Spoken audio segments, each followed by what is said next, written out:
Welcome back, everyone. It looks like we made it to October, and that means that it's Metroid Month once again here at Wayneisboss. It is an exciting time to be a Metroid fan. At the time of this video going live, we are less than a week away from Metroid Dread hitting the shelves, and you better believe I'm going to be making time to do a review of that game later this month. But before we get there, let's slow down and pay tribute to a part of the franchise that helped breathe new life to Samus Aran's adventures, and, well, helped elevate the Metroid series to its prime. This month will feature a new full-length review every Sunday for Metroid Prime, Prime 2, Prime Hunters, Prime 3, and finally we'll wrap up the event on Halloween with Metroid Dread. And to help celebrate how the community has kept this series alive and led us to the release of Metroid 5, throughout each video you'll hear from some familiar voices of other creators sharing their experiences with the Metroid series. Some of you might be thinking that I stole that idea from the GameApologist video on Sonic 3 and Knuckles. And you'd be right. That's all right, buddy. We're all friends here. Granted, you'll be hearing from my lawyer, but hey! Enjoy your marathon. We have a lot of ground to cover, so let's take it from the top. This is Metroid Month 2021. Let's get started.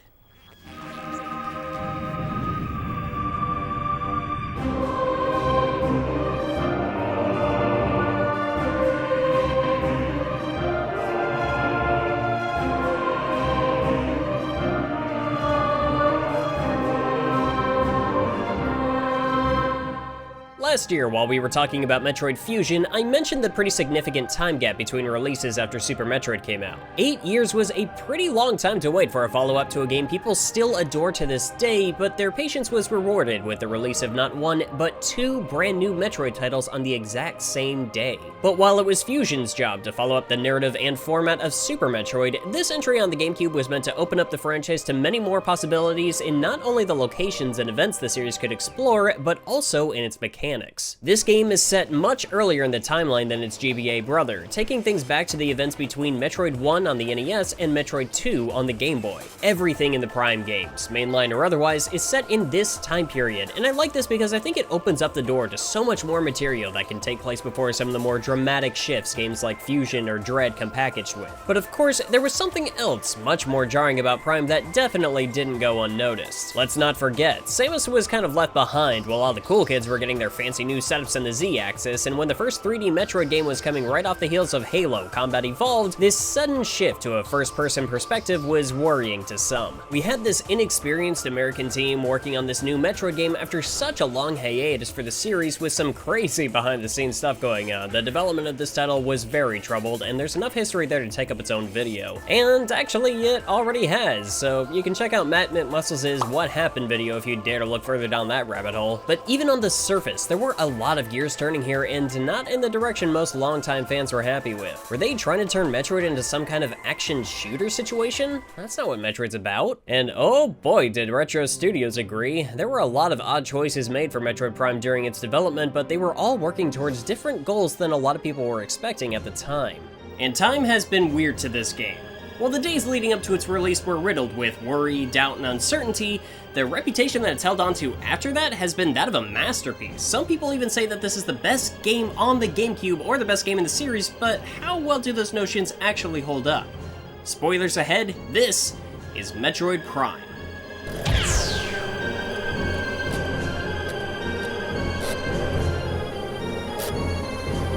Much like Super Metroid, Metroid Prime begins with Samus Aran responding to a distress signal coming from a research frigate orbiting a planet known as Talon 4. It's here we get to see the bounty hunter's arrival in her first detailed 3D depiction, and it's still one of the coolest introductions the character has had thus far.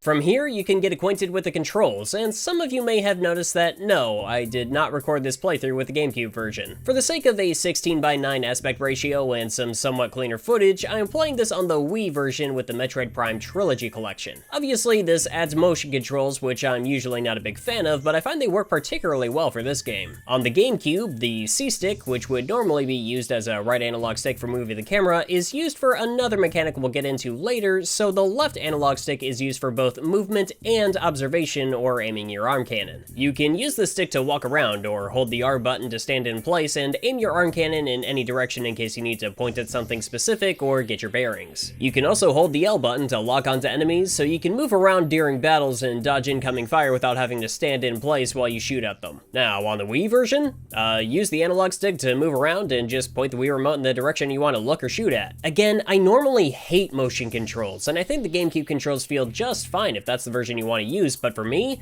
it's the remote nunchuck all the way. Now, why didn't they add the ability to use the GameCube controller on the Wii version in case you wanted the widescreen but preferred the traditional controls? I have no idea, but if there's ever a re-release of this trilogy, I really hope they consider adding some options here. These aren't the only mechanics your visit to the Orpheon will try to get you familiar with though, as you'll also be introduced to the concept of visors. Another difference in control options here, as switching to a new visor will require a button press on the D-pad for the GameCube version, but on the Wii, you need to hold the minus button and tilt the remote to a place on the UI to select the visor you want. Now, I'm accustomed at this point to the Wii version. I feel like the amount of effort it takes to just tilt the remote for a split second isn't too bad, and I like it just fine. But the simple button press of the GameCube version is going to be preferable to most players, something that I think could even serve as a deal breaker for which version someone will want to play, because you're going to be switching visors a lot. Your default visor is going to be used for basic exploration, traversal, and combat, but the first other visor at your disposal will allow you to scan objects in the environment. Now, see this right here? This is pretty much half the game. This gives you the ability to interact with objects like locks to doors or elevators, but just as importantly, this is part of the exploration in and of itself. Every standard enemy, every boss, every mechanically important item like save rooms or health drops, every computer with some information left by a space pirate, they all have their own logbook entries that will give you details on the subject, its relevance to the gameplay, like clues to weak points on a boss or the place it holds in the game's setting. You'll be scanning, and you'll be scanning a lot. It's part of the reason I think many people prefer little more than a small press of a button to access this ability, because it takes up so much of your time. I think for me, it still evens out in favor of the Wii remote, because even searching for things to scan feels easier and more natural with a small, quick movement of my wrist, rather than having to press a button to switch visors, park myself in place, look around, maybe readjust myself, and then hold down a button to look around some more. Both methods have their trade-offs and benefits. My preferred method just somehow ended up with a console I don't even like all that much. Whichever way you control this, it's a good way to learn about your surroundings, which is a useful tool here, as the frigate is littered with creepy parasites crawling all over the place, lots of broken machinery and structures, and more than a few dead or dying space pirates. With some investigation, you discover that they were experimenting on the parasites as well as other creatures aboard the vessel using some kind of dark substance that's making them stronger and more aggressive, but in turn more unpredictable and harder to control.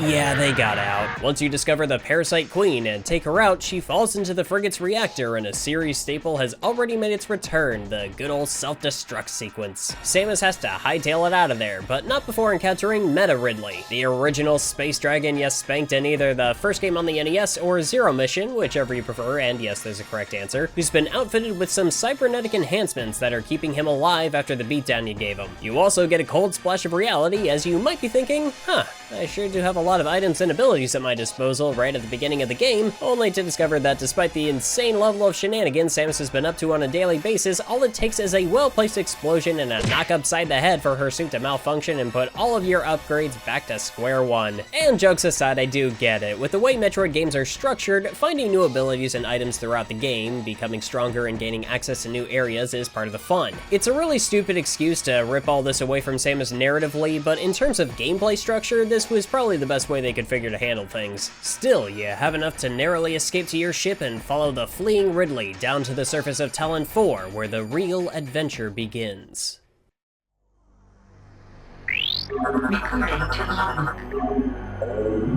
So, I gotta start off with a confession. I didn't grow up a Metroid fan, despite the fact that my first system was a Nintendo Entertainment System, and being in the right age range to both appreciate and enjoy Metroid 2 and Super Metroid, they just passed me by for one reason or the other. But something I've always enjoyed about our goofy little pastime, or just entertainment media in general, is the ability to jump on into a long-running series and then moving backwards to appreciate what came before. And that's exactly what I did with the big revival of Metroid on the GameCube and GBA. Still, despite having a GameCube and knowing that Metroid Prime was one of the greatest games on the system, it still took me until the Wii came out before I finally beat that game. And thank goodness I did, because it's incredible. At launch, Prime was one of those games that I had just tried for a little bit and then promised myself I'd get back to eventually. But Metroid Fusion, on the other hand, got its hooks in me on day one. Now, I know to a lot of longtime fans, there was a bit of a critical kickback on that particular game due to linearity, a lot of dialogue, or some really silly environmental challenges. And looking back on it, I can agree with a lot of that criticism, but I still have nothing but respect for that game, and I'm really happy to see people coming around to it finally. Metroid Fusion was a very bold game.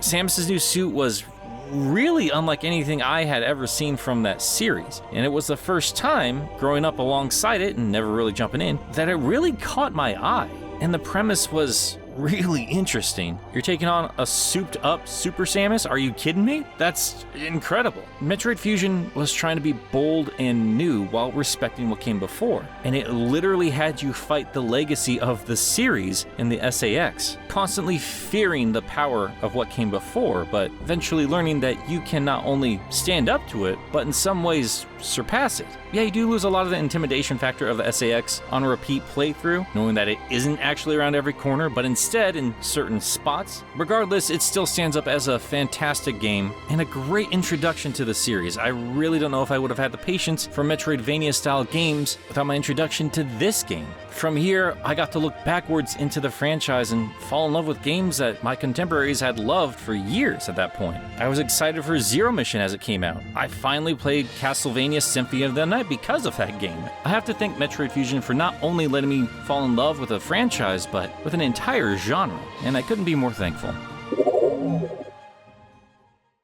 Once you land on Talent 4, things are going to start feeling very familiar. You need to start making your way through the chosen ruins you find here and reclaim some of your arsenal. Stuff like missiles, the morph ball, bombs, you'll recognize a lot of this from previous Metroid games, and just like before, everything you add to your moveset will increase your control over the environment you explore. The morph ball will allow you to roll around through tight spaces at high speeds, missiles will let you travel through new doors, the Varia suit will grant you access to areas with more extreme temperatures, the grapple beam will let you Spider-Man your way across large gaps. The more you find in this world, the more it will bend to your will. And it doesn't just stop at returning items. While, yes, you do reclaim the abilities you lost back at the frigate over time, you'll find some upgrades that return from other games, like the Spider Ball, which I think is handled a bit better here than it was in Metroid 2, where it was a bit too easy to lose track of yourself because it gives you too much freedom in open areas. Here, it's controlled by specific tracks you can use it on, a more organic solution that still keeps the power-up relevant through to the end of the game, but it doesn't come off as aimless as it did before. But there's still a couple of brand new items introduced in this game, stuff like the Boost Ball. Ever wanted to play a Metroid version of Pro Skater? Well, you ain't getting that anytime soon, but hey, at least this item lets you charge up speed in the Morph Ball and unleash it to use stuff like half pipes to reach new areas and nab new upgrades. There's some additional beam weapons you can pick up like in previous titles, but instead of stacking like they do in Super, here you switch between the beam you're currently using with the C stick or with the plus button and hand movement. Yeah, you can copy and paste my thoughts on the visor switching to this, you'll reach the same conclusion. These beams can be used to open certain doors, kind of like missiles, but you'll also find that certain types of beams are more effective against specific enemies. You can also find a couple of abilities that let you use your beam of choice and tap into your missile supply for a new outcome. The Flamethrower, Wave Buster, Ice Spreader, and I guess you could count the Super Missiles too, but I don't really use these? I don't know, I find the normal way of jumping around enemies and shooting them until they die works just fine for me. There is one other element the game brings to the table, and that would be the thermal and X-ray visors. By switching to the thermal visor, you'll be able to find your way through dark places and locate stuff like enemies or objects based on the heat signature they give off. And the X-ray visor will obviously allow you to see through solid surfaces and, I mean, I would assume have some pretty nasty effects on Samus herself, right? Like, are you good? Do you have any idea what those X-rays do to a person? Now this stuff isn't just sitting out there waiting to be picked up peacefully. You're gonna have to fight for each new objective set out in the game. And you know what? Well, I think all the exploration, finding hidden rooms and passages, picking up energy tanks and missile expansions and all that is the real meat of the game. When Metroid Prime needs to get a little action heavy, it feels good. Samus is not as fast or nimble in first person as in the 2D games. The controls do feel pretty different, but she can still move around pretty quick with side jumps for dodges, and using your weapons to your advantage during encounters is important. I also like some of the logic that comes into play here, like you start to learn the specific strategies for avoiding taking hits from certain enemies and maximizing the damage you can lay out on onto them.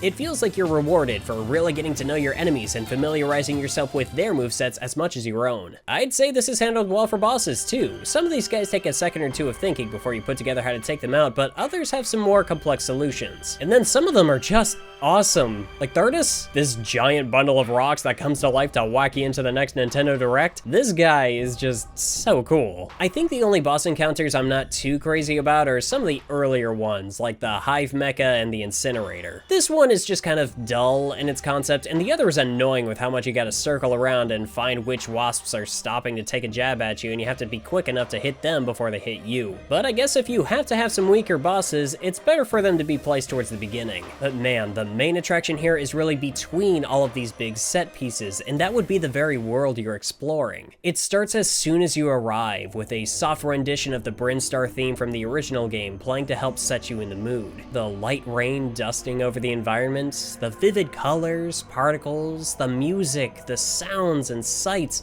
it's working towards making you feel like this is a real place open for you to explore. Analyzing the natural structures around you will clue you into where secrets are lying. Moving to new areas has different effects on your HUD. The different environments all have a purpose here.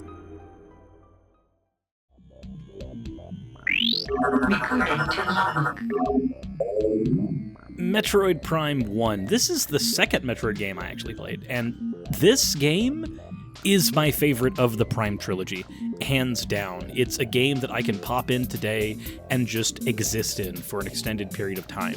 It doesn't feel as suffocating as something like 2, where I feel like I have to take breaks from it, and it doesn't feel as gargantuan as 3, where I have to feel like I have to walk away from it after a while just to come back and reassess where I am in the world. Talon 4 is just a very comfortable location, and it's a location that slowly opens up the more you play it. In fact, despite playing 3 first, it's Metroid Prime 1 that made me fall in love with the Prime series. If I had only played 3, I would not have the appreciation for the Prime trilogy that I do now. And as I would try out other games in the future, like BioShock, I'd be surprised of how much of Metroid Prime's DNA is in those later titles. And honestly, there was a whole lot going on with this game. Knowing that this was Metroid's first 3D outing, every game back then, when it would have its first 3D rendition, it was a big deal. The first 3D Mario was 64, and it set the bar for that franchise. The first 3D Zelda was Ocarina of Time, and that's still considered one of the best games of all time. And it was only through retrospect that I learned that people really didn't have confidence in Prime 1 when they learned that it was going to be effectively a first-person shooter. Little did we know it would just be a first-person adventure with a shooting mechanic. It's amazing to see how well that game holds up now, and look back and read articles about how little people gave it credit, and it still sits as my favorite of the Prime trilogy, despite a really meandering fetch quest at the end of the game. Seriously, can we get a remake that just removes half of that, please?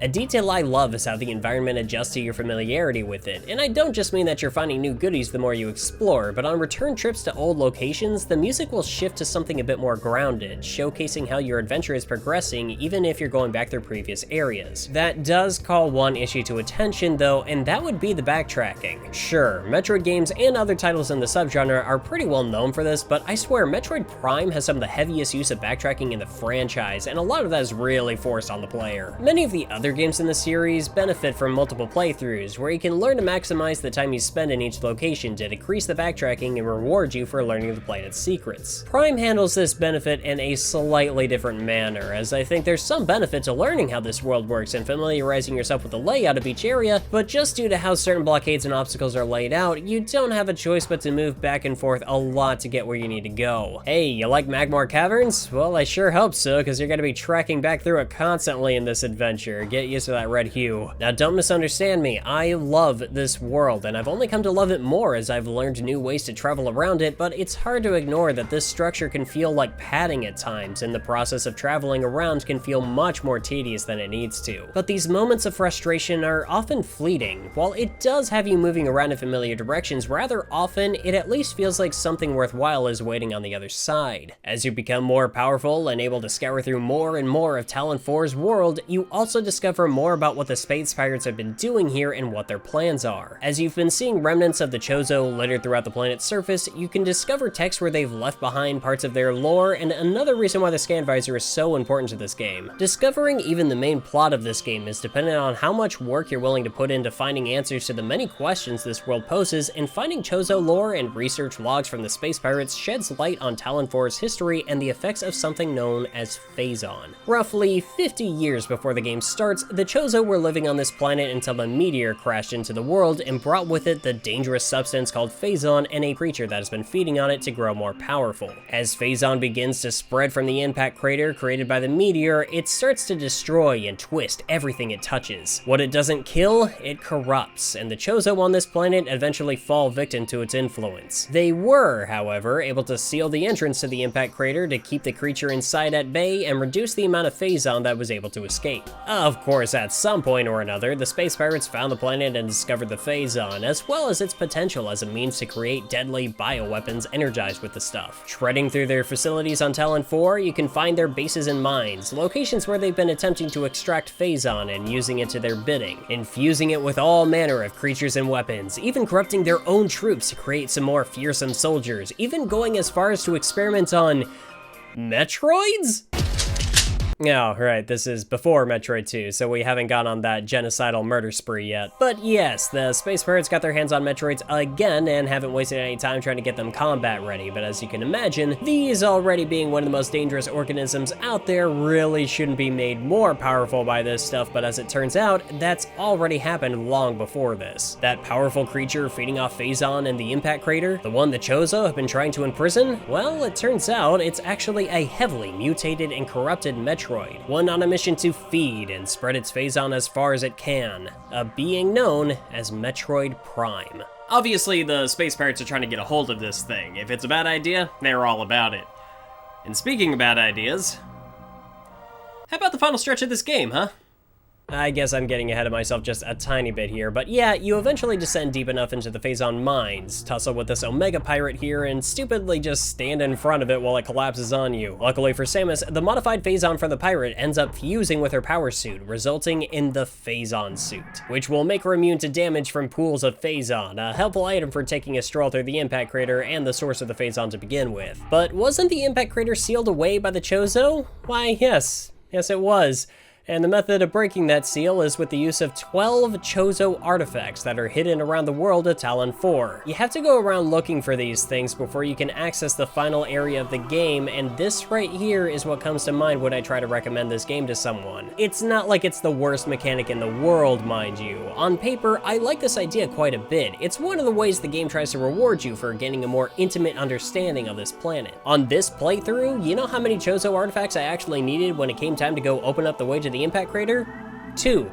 I collected the other 10 just by remembering where they were earlier in my travels, and as I gained new upgrades, I was able to pick up the vast majority of these fairly early on. But on your first playthrough, this is just going to be a massive bout of whiplash, and the pacing of the game can feel like it comes to a jarring halt here. You might stumble across one or two of these just exploring around. I know I did when I picked up this game for the first time, but even then, you're going to have to stop everything you're doing, and the progression of the game just shifts as soon as you have to take a break for the scavenger hunt. That's not even mentioning how backtracking can get really annoying with all these corrupted Chozo ghosts floating around that you have to use the X-ray visor to deal with comfortably. Or this one Chozo artifact, the Artifact of Spirit. The way it's hidden up here is so inconsistent with what you've encountered so far. You have to find the door leading to the thing behind this rock faced with the X-ray visor and use a power bomb to get to it, but unlike most surfaces that can be destroyed by power bombs, the scan visor will in no way indicate that there's something special about this slab of stone, so you either have to know that this is here already, or you just have to whip out the X-ray scope here specifically. Stuff is gonna pick up after this, but the artifact hunt is such an unnecessary blemish on this game's pacing. With all 12 artifacts in hand, you can return to the seal and open the way to the impact crater, but shortly after, you're attacked by Meta Ridley. This is a really cool fight. He starts with a bit of an advantage, but as you take away his flight, you force him to play by your rules, and you gain gain much more control over the battle. From here, it's quick reflexes and patience, and then you can knock him out, with maybe a bit of help from the spirits of the Chozo guarding this place. From here, you have a short trek through the impact crater until you encounter the titular beast itself, Metroid Prime. This fight does what I would expect from a good final boss. Just about every item and ability you have is put to the test here, and the second form of this creature even forces you to make good use of your visors to take it down. I also kind of love the designs of these things. I don't think either one of them, okay, maybe more so the second one, but this doesn't really look that much like a Metroid to me, but then again, you know, the influence of the Phazon, heavily corrupts, physically alters, all that, I guess it works. As the goop-infused creature dies, it tries to latch onto you, but is only able to strip away your Phazon suit, leaving you unharmed as you escape the impact crater, and depending on how much information and items you've collected through your playthrough, you'll see Samus remove her helmet and appreciate a job well done and watch the credits roll. But if you collected every item and filled the logbook to completion, you'll get a little teaser of things to come, as from the remains of Metroid Prime comes a hand looking suspiciously like your own. And once you're done, if you're in the mood for more extra goodies, you can always link this game up with Metroid Fusion, and if you have completed save files on each, you can unlock the Fusion suit to use for a second playthrough of Prime, or unlock the ability to play the original NES game, though Zero Mission was just a couple more years out, and that's a way better way to play Metroid 1, so this is neat, but obsolete for sure. It really is a shame that such a good conclusion has such a jolting interruption to your gameplay right before it. Still, this game sets out to do something very specific, and in that area it excels, but let's not pretend it does that without tripping on its own feet a little bit along the way. Metroid Prime has a pretty stark difference from its 2D predecessors in its pacing. This is not a quick, snappy action game in the same way Super Metroid can be. This is like taking the slow build-up of the opening section of Sarah Station and the creepy atmospheric ambience of early Zebus and running with that feeling for the whole adventure. I mean, this is the first game in the series where the special ending you get is dependent entirely on how many items you collect and not affected by how fast you play it. Metroid Prime does not want to be rushed. It does not care how fast you can blast through it. The main objective of this title and the design philosophy that affects decisions made for every single aspect of it can be summed up with one word: immersion. Every single element, visuals, sound, the incredible music, the HUD, the structure of the world, even the scanning mechanic are all in service of immersion. And when it works, this experience is unparalleled. Finding the wrecked remains of the frigate submerged underwater and seeing the life of Talon 4 already claiming it as a new part of its home is just something else. Moments like these are beautiful in a way, and I can't think of many other experiences that are this effective at making a digital landscape feel so real to me, but these aren't just isolated incidents. The game is overflowing with this stuff. It's the main course of the experience, and it's simply fantastic. Yes, the artifact hunt sucks on your first playthrough, but it does get better, and even beyond any roadblocks you find, if you take the time and just bask in what this game has to offer, I think you, like many others before, will fall in love with Metroid Prime. It was a wonderful beginning to a new age of Metroid, and this review is the start of an exciting new chapter of my YouTube career as well. I've been looking forward to this marathon all year, and I can't wait to share more with you. In fact, if you want to hear me talk a little bit more about Metroid right now, you can catch me over on Did You Know Gaming's channel, where I help shed some light on an obscure little Metroid game that never made its way out of Japan. Well, sort of. If you want to know what that's actually about, you can check out that video right now. And I never really thought that I'd actually get a chance to be over on that channel, but that's a small dream come true. How about that? We also have Metroid Dread coming out this weekend, and next week you can hear my thoughts on the dark and experimental Metroid Prime 2 Echoes. But until then, thank you for joining me once again for Metroid Month. Remember that my top tier patrons get to see these videos 2 days early. You can find me on Twitter, Twitch, Discord, Sunset City, whichever you prefer. Links in the description, and of course, as always, spread the word, tell your friends, and until we see each other again, thank you so much for watching. See you next mission.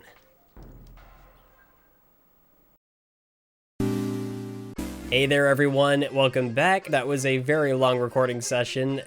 My throat hurts, but I am so pumped. I am so excited. I am so happy to have you guys here with me. I am having the time of my life. I'm so glad I'm back on Metroid Month, and this is just a thrill to me, and I couldn't do it without you. Thank you so much to all of my Patreon supporters. I love you guys to death. And a very special shout out to my current top tier patrons. This month they are Patricia Marcoux, Christine Larkin, Suris the Skeptic, Earl Valco, Wonton Photo, Nicholas Morgan, Jeremiah Harrison, and Mr. SP. Thank you guys so much for all the love. Thank you so much for the support. You make it possible and you make it worth it. Trying to make these little end slates a little shorter, a little more precise, so I guess with that, I need to get back to work. Thank you guys again, one more time, just so much. I'm so happy. All right, I'll catch you next time. Peace.